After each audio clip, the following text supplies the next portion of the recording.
السلام عليكم ورحمة الله وبركاته. من الحاجات الجميلة اللي احنا محتاجين نستغل رمضان فيها هو ان احنا نتكلم في الحاجات المؤجلة اللي ما بنبقاش عارفين نتكلم فيها. الجو الإيماني والبهجة الجميلة والروحانيات اللي في رمضان هتساعدنا نناقش بعض الخطوط الحمراء اللي بنبقى قلقانين ومتوترين من ان احنا نتكلم فيها. ليه بقى؟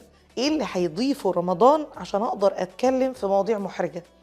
لما بنتكلم في أي مواضيع متعلقة بالتربية الجنسية بالنسبة للأب والأم محرجة، فوجود الجو الإيماني بيزيل هذا الحرج.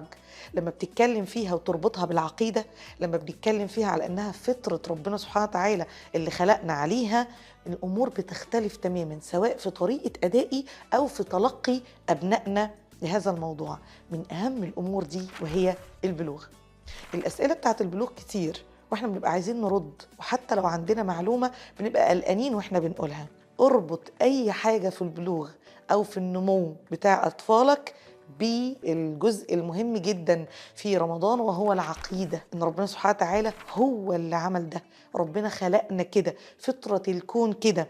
حتى في شرح بعض المفاهيم زي الزواج احنا بنربط ده بسنة الكون، فيبقى ربنا فطر الكون على كده، ذكر وأنثى وأطفال، ديك وفرخة وكتاكيت، بابا وماما وأطفال.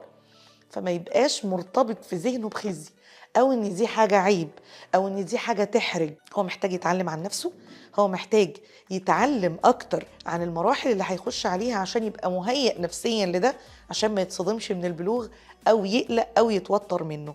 رمضان فرصة رائعة، بس لو شاطرين نعرف نقتص منه بعض الأوقات المناسبة ونعرف نتكلم مع أولادنا فيها، هتكون رائعة وجميلة جدا جدا. جربوها وقولوا لي في الكومنتات عملتوا إيه.